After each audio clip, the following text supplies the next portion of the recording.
Assalamualaikum warahmatullahi wabarakatuh.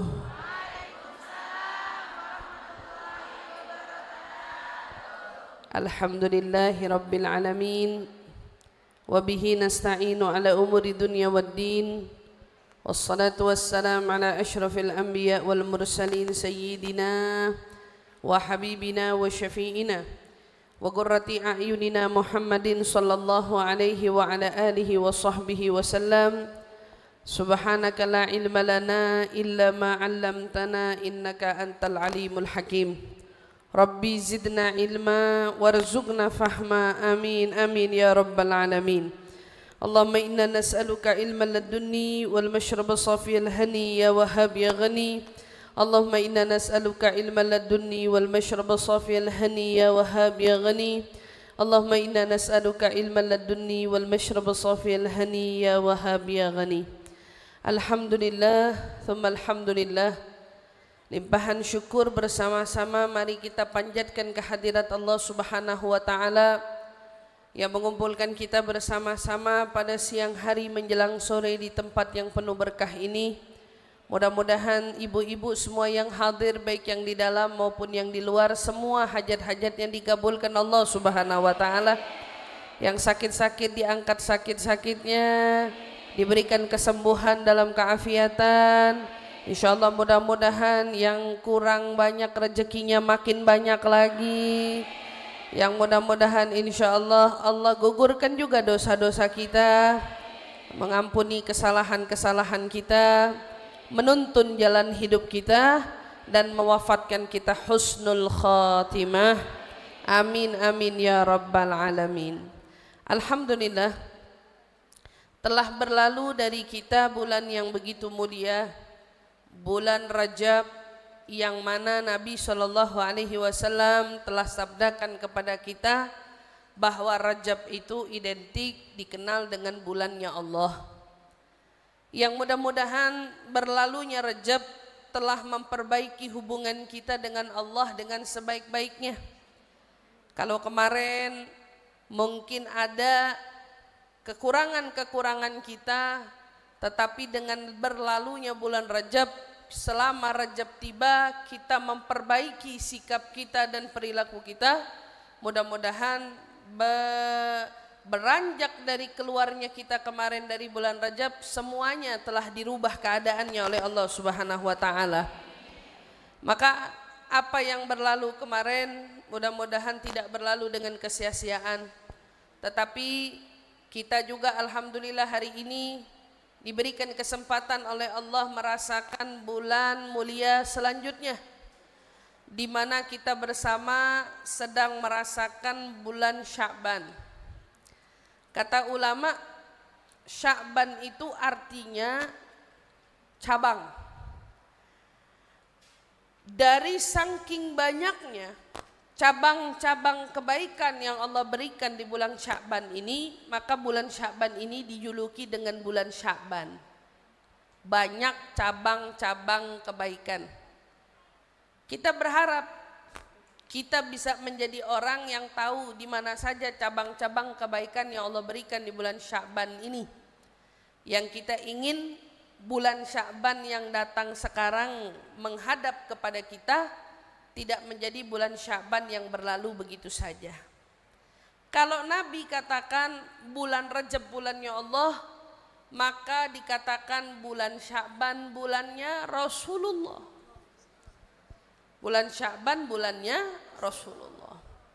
Karena dikatakan di bulan Sya'ban ini Allah Subhanahu wa taala menurunkan perintah kita bersolawat kepada Nabi Muhammad, yang bunyinya innallaha wa malaikatahu yusalluna 'alan nabi ya ayyuhalladzina amanu sallu 'alaihi wa sallimu taslima.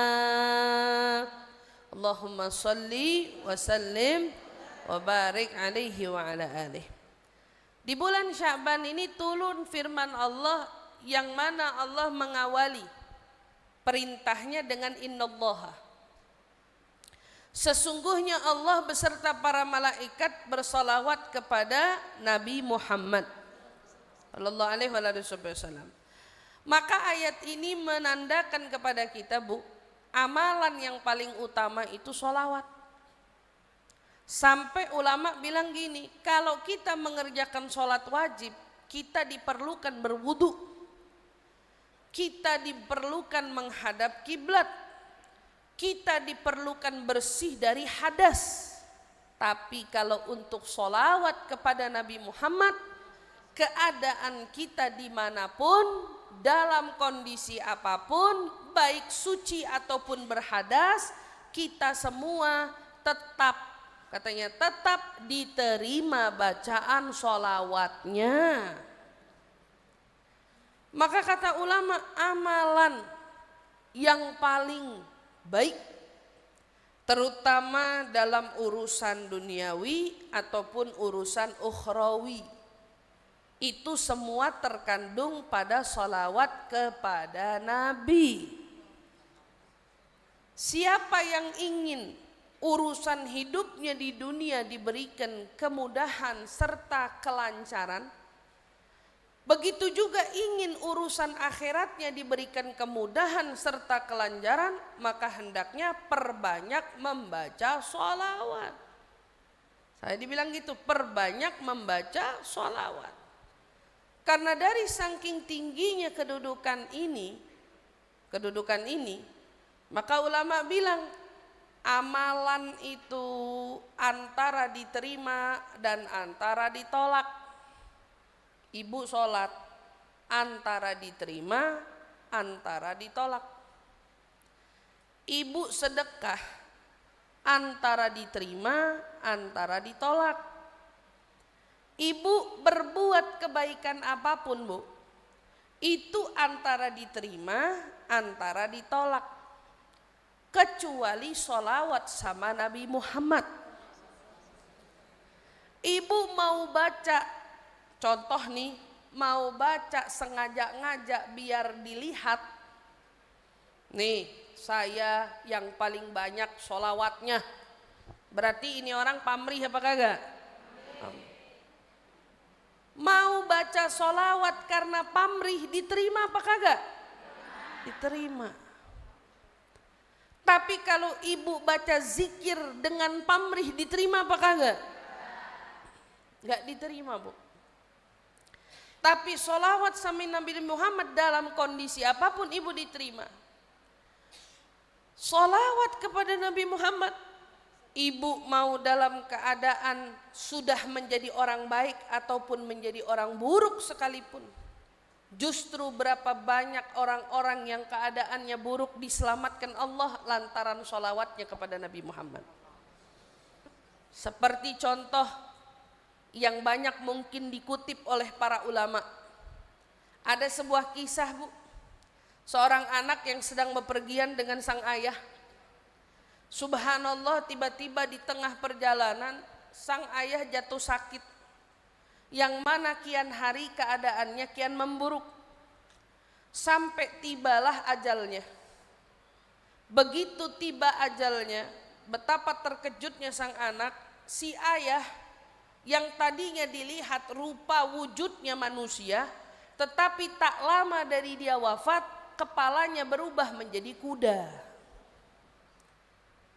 Anaknya kewalahan, kalang kabut, bingung apa yang bisa dia lakukan dan dia bagaimana menghadapi omongan-omongan orang. Secara dia terkejut ngelihat bapaknya yang tadinya kepalanya itu manusia kok bisa berubah jadi kepalanya kuda.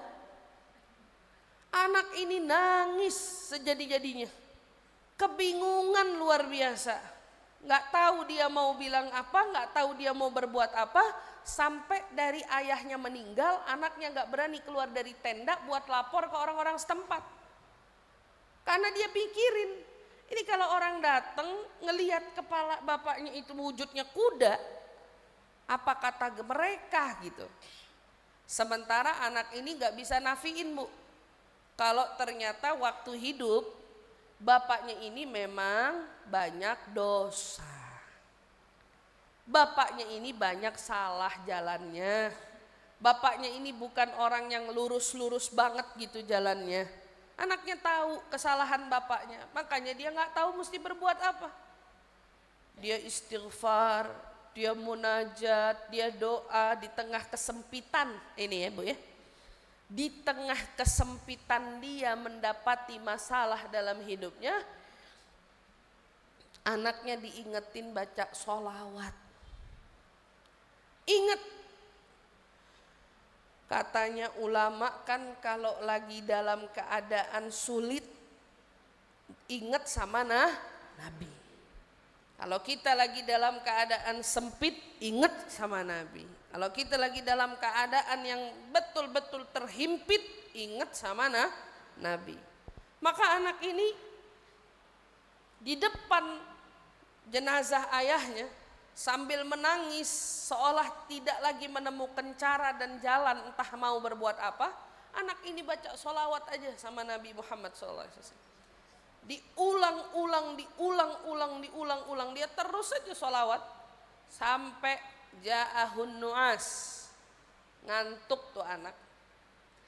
Di tengah-tengah kantuk dia tertidur lelap dari saking banyaknya nangis, gelisah, bingung, pasti capek betul itu badan, nggak tahu mau berbuat apa dengan jasad si ayah.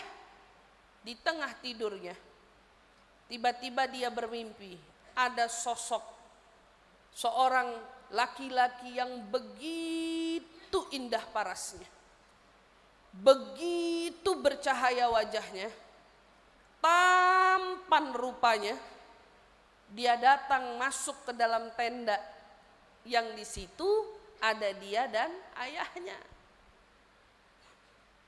Anak ini tercengang dalam mimpinya, tertegun melihat keindahan paras sosok laki-laki yang di dalam mimpinya ini. Gak bisa ngomong gitu ya. Tiba-tiba sosok laki ini masuk langsung menuju tempat di mana ayahnya itu terbaring. Dibuka penutupnya, didapati kepalanya itu kuda. Diusap wajahnya. Seiring tangan itu turun, berubah wajahnya kembali sedia kala. Kalau tadi kuda, begitu tangannya turun, berangsur-angsur berubah wujudnya, kembali sedia kala. Anak ini yang dalam mimpinya melihat, tercengang, sampai tidak punya kata-kata untuk berucap kecuali hanya satu, man anta, kamu ini siapa? Kok kamu itu bisa merubah wujud ayahku yang tadinya berubah wujudnya seperti kepala kuda, sekarang kau bisa kembalikan dia seperti sedia kala. Kamu itu siapa? Ternyata jawaban laki-laki yang tampan ini, yang rupawan ini, yang indah wujudnya ini berkata, aku adalah orang yang setiap harinya dibacakan sholawat oleh ayahmu. Tuh, Bu. Aku adalah orang yang setiap harinya dibacakan sholawat oleh ayahmu. Berarti Bu, yang buat dia mimpi ngelihat ada sosok datang mengusap wajah itu bukan karena anaknya yang baca sholawat, tapi ternyata si ayah dulu semasa hidupnya, walaupun dia banyak berbuat maksiat, walaupun dia banyak berbuat salah, walaupun banyak berbuat silap, dia tidak pernah melalui harinya kecuali dengan membaca sholawat. Ini pentingnya nih Bu nih. Kita dalam kondisi apapun, baik kita ini selalai apapun, tolong usahakan jangan sampai melalaikan diri dari sholawat.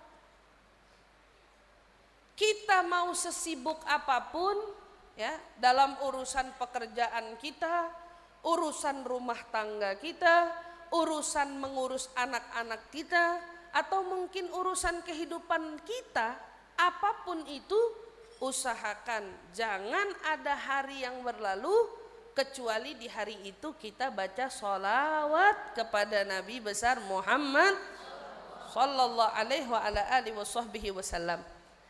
Maka anak ini faham, Bu, maksud dari jawaban pria yang dia lihat di dalam mimpinya itu, aku adalah orang yang setiap harinya ayahmu membacakan sholawat untukku.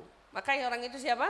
Nabi besar Muhammad sallallahu alaihi wa ala alihi wasallam. Maka dalam kisah ini, Bu, ada dua yang perlu kita ambil hikmahnya. Pertama, begitu anaknya bangun dari tidur, dia buru-buru bangun, dia langsung buka tudung penutup kepala ayahnya, dia lihat betul kepala ayahnya yang tadinya berwujud kuda berubah menjadi kembali sedia kala. Mukanya balik lagi. Anaknya itu sampai pukulin pipinya berkali-kali. Saya ini mimpi apa kagak? Apa saya masih dalam mimpi? Apa bagaimana?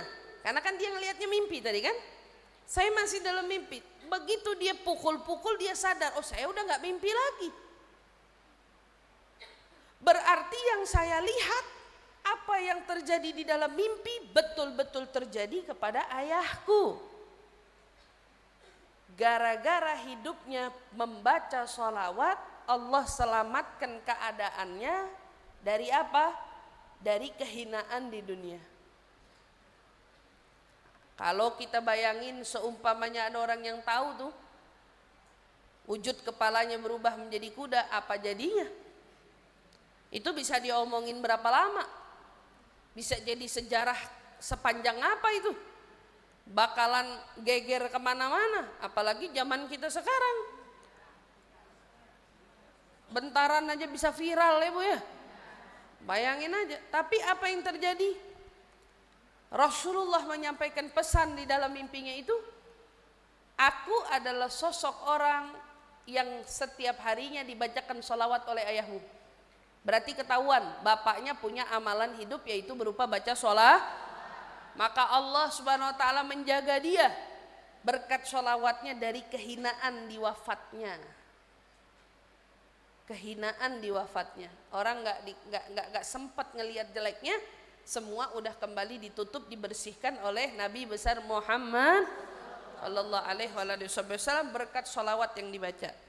Kedua, yang lagi kebingungan itu anaknya. Kalau bapaknya udah meninggal, bisa apa tuh bapak?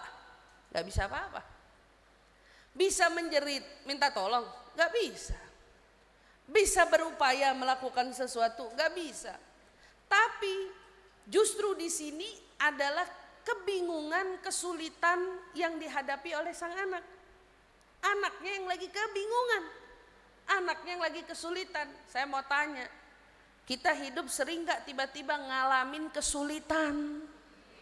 Sering gak kita dalam hidup ngalamin tiba-tiba perasaan beban hidup banyak menyulitkan? Banyak apa kagak? Atau mungkin kita tiba-tiba berasa dihimpit sama urusan yang begitu besar dalam hidup kita. Sering apa kagak? Banyak. Kita suka tiba-tiba mendadak mendapatkan satu bencana ujian, misalnya dalam hidup, yang kita dibuat kewalahan gak tahu mau berbuat apa. Asal ibu tahu aja, sesulit apapun keadaan kita, sesulit apapun beban hidup kita, kuncinya apa? Jangan lupain Nabi Muhammad. Itu penting tuh Bu. Jangan lupain Nabi Muhammad sallallahu alaihi wasallam.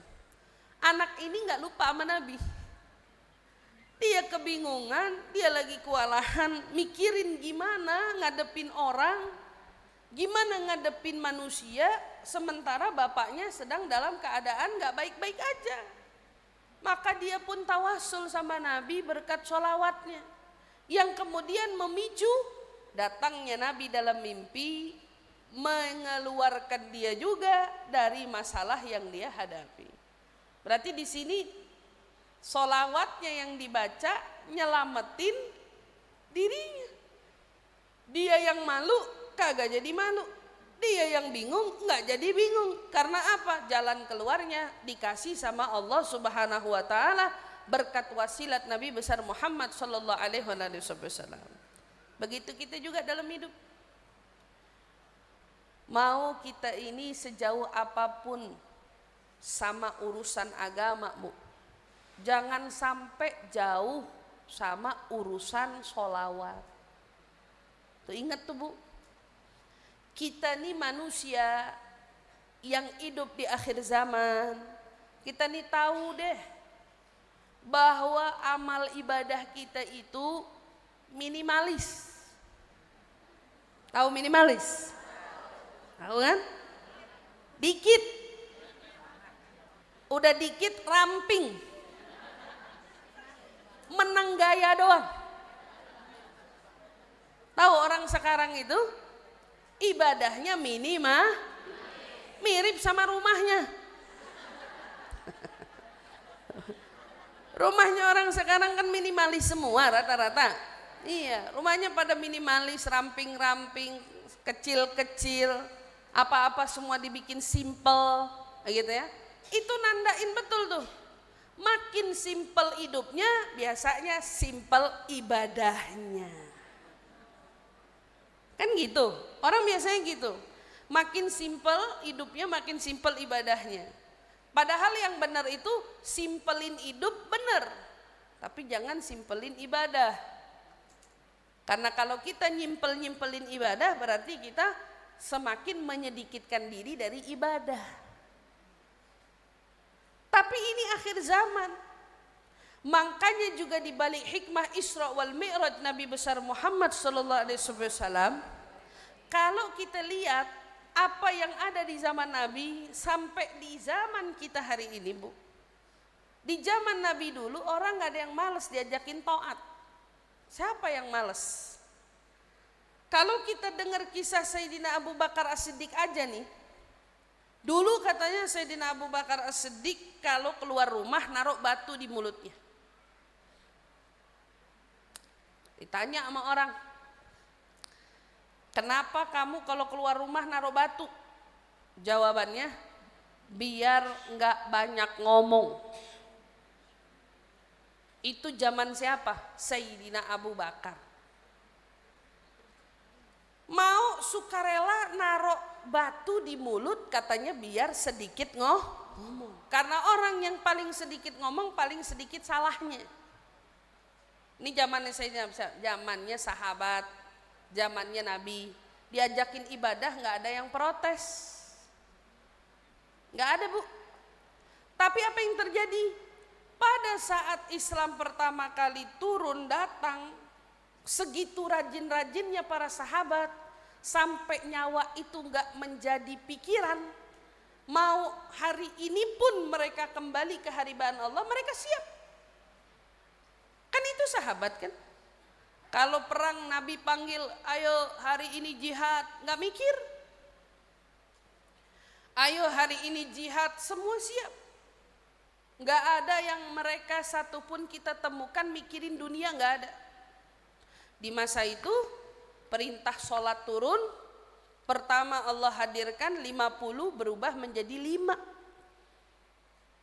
Kan gitu.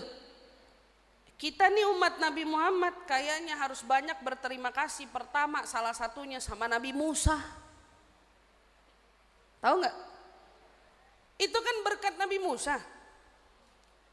Umatmu nggak mampu, umatmu nggak mampu, diingetin balik lagi, turun, umatmu nggak mampu, balik lagi turun, nggak mampu, sampai udah kelima pun Nabi Musa bilang apa?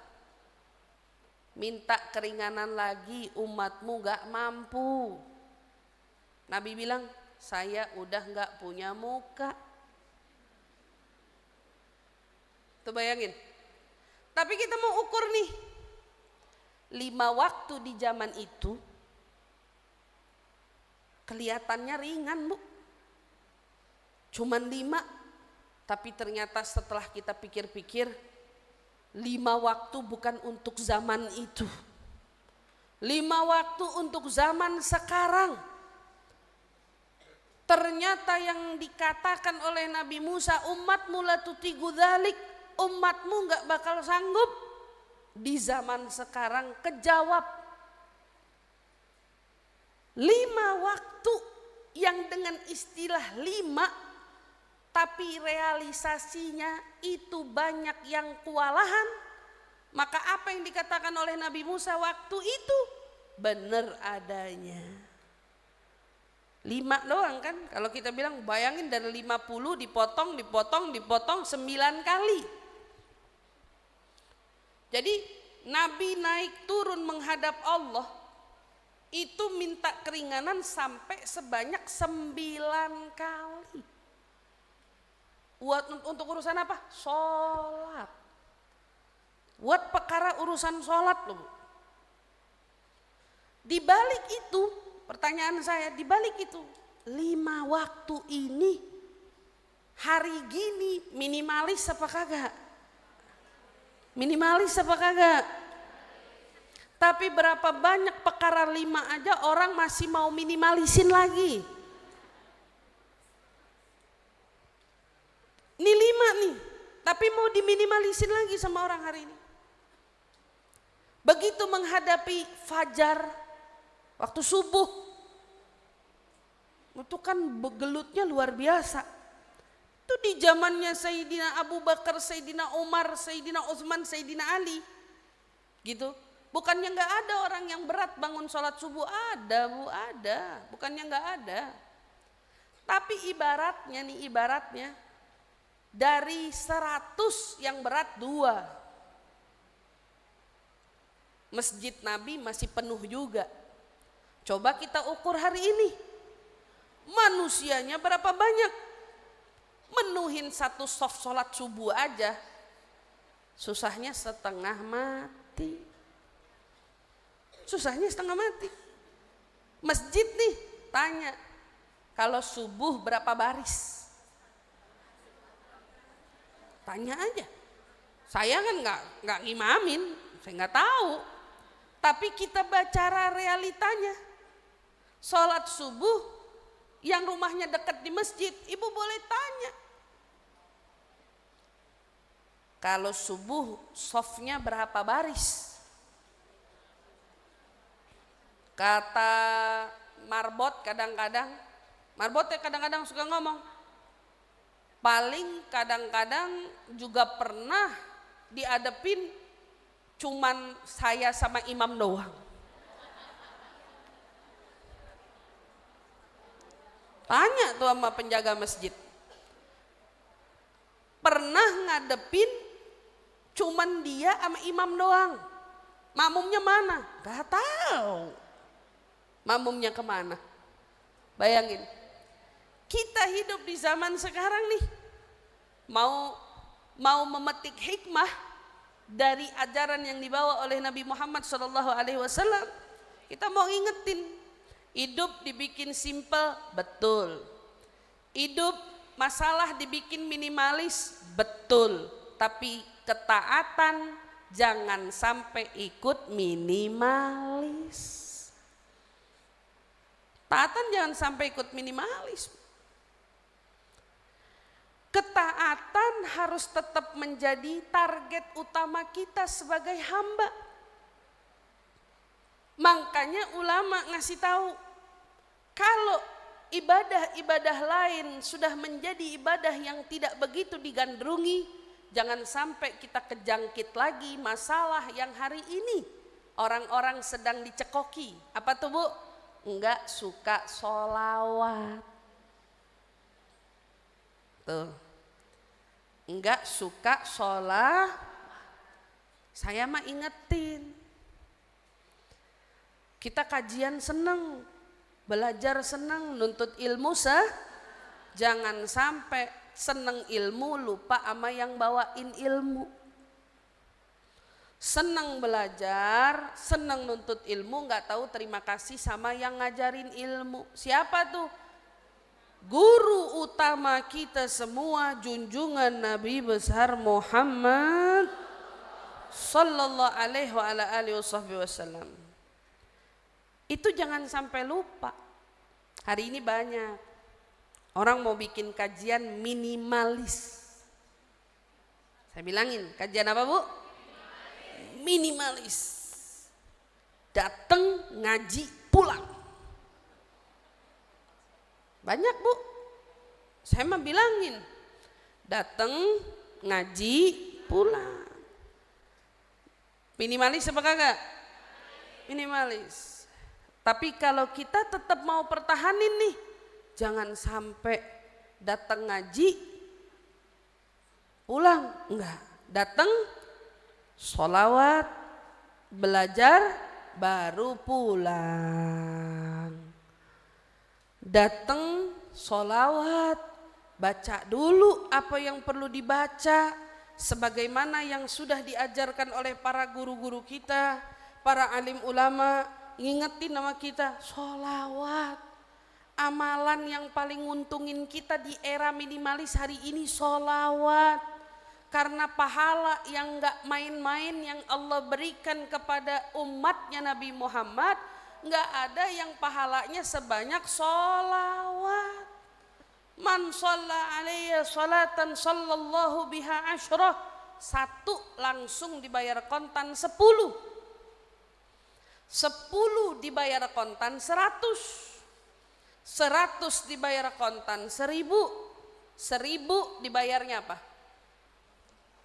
1000 dibayar sama Allah, langsung dapat segel, bebas dari api neraka.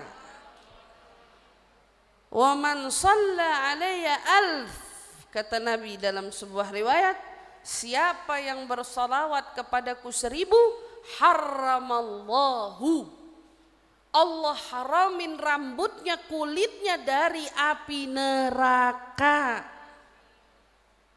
Ini balasannya gak main-main. Dia dibilang amalannya sederhana, tapi balasan dan ganjarannya tidak sederhana.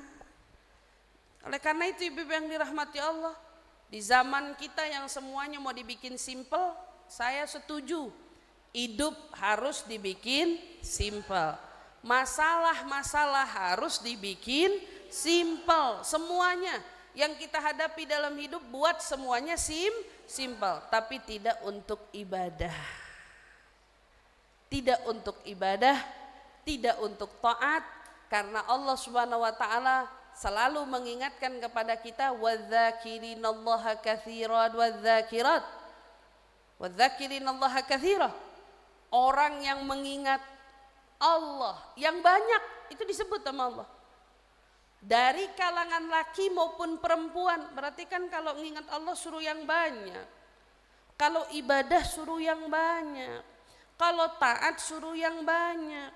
Kalau sedekah suruh yang banyak. Kalau berbuat kebaikan suruh yang banyak. Giliran dosa sedih. Kalau bisa enggak sama sekali. Diminta begitu. Kalau untuk maksiat jauhin. Sebisa mungkin kita hindarin. Tapi kalau untuk taat banyakin. Dan kalau mau ditanya, taat yang paling banyak bawa kita kepada selamat, taat yang paling bawa kita banyak dapat keuntungan, itu semua adalah sholawat kepada Nabi besar Muhammad sallallahu alaihi wasallam. Kan dibilang dalam qasidah burdah, ibu-ibu kan suka baca burdah nggak? Di sini suka baca burdah nggak? Wah lemas nih kayaknya nih. Tahu burdah nggak? Maulid Nabi tahu nggak? Alhamdulillah. Di dalam qasidah burdah kan ada bunyinya. Maulaya salli wa sallim daiman abada ala habibika khairil kullihim huwaladzi bulladzi turja syafa'atuhu likulli haulim minal ahwali muqtahami مولاي صل وسلم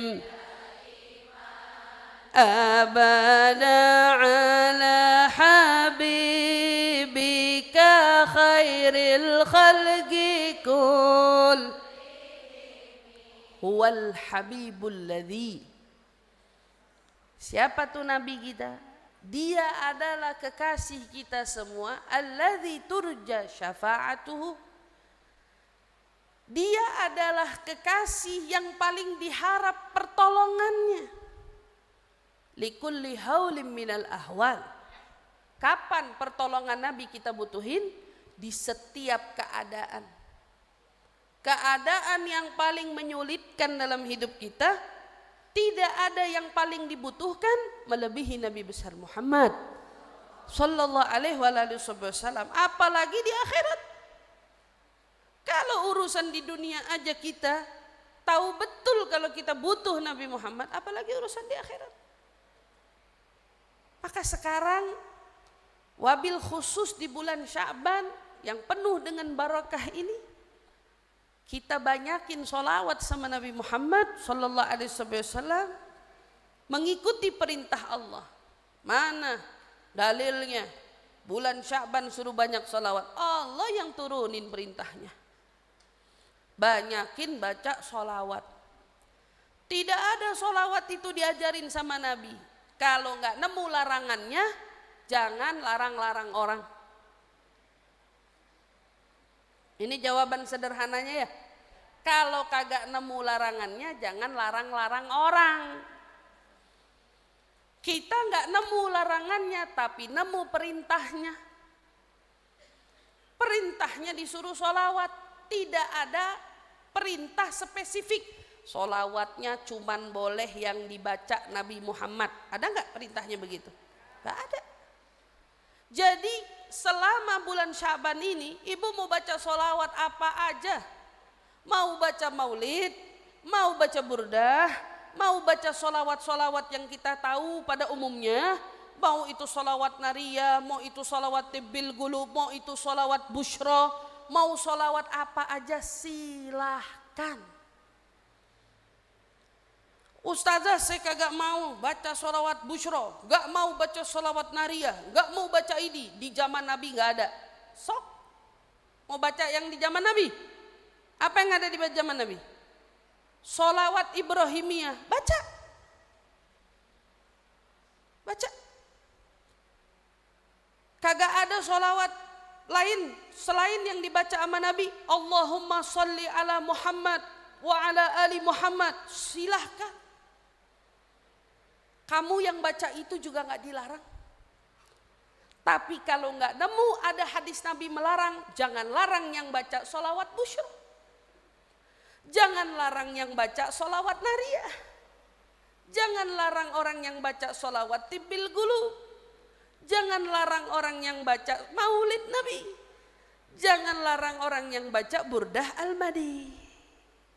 Semua dibaca. Semua dengan tujuan satu, mengikut perintah Allah, sallu alaihi wasallimu.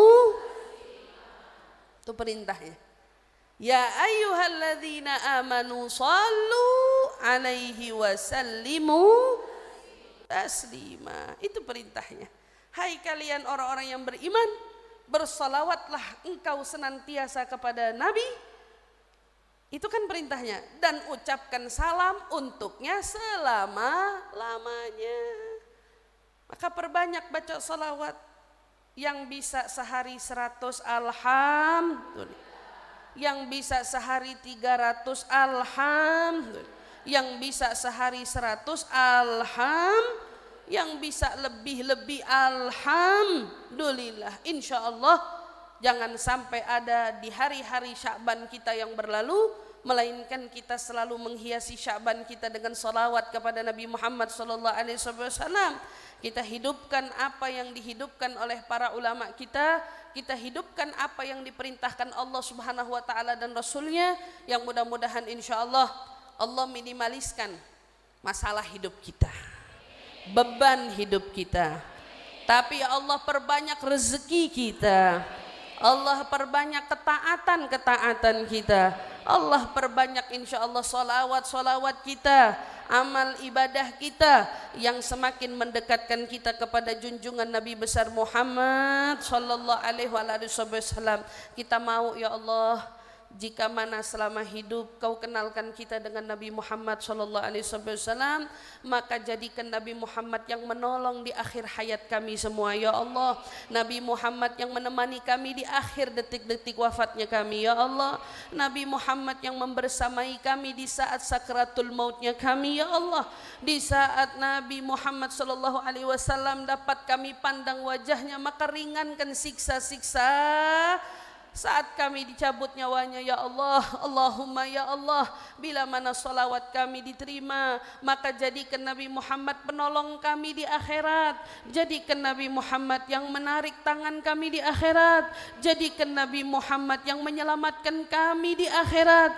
Jadikan Nabi Muhammad yang masukkan kami ke dalam surga di akhirat. Ya Rab, jadikan kami dan seluruh orang-orang yang kami cintai ya Rab, orang-orang yang kami kasihi ya Rab, dari orang tua kami, anak kami, pasangan hidup kami, keturunan-keturunan kami ya Rab, orang-orang yang besok di akhirat di bawah bendera Nabi Muhammad, orang-orang yang besok di akhirat ya Rab mendapatkan naungan dari Nabi Muhammad, orang-orang yang di akhirat besok ya Rab yang dapat meminum dari telaganya Nabi Muhammad. Rabbana atina fid dunya hasanah wa fil akhirati hasanah wa qina adzabannar. Rabbana atina wa adkhilnal jannah ma'al abrar ya aziz ya ghaffar. Subhana rabbika rabbil izzati amma yasifun wa salamun alal mursalin walhamdulillahi rabbil alamin.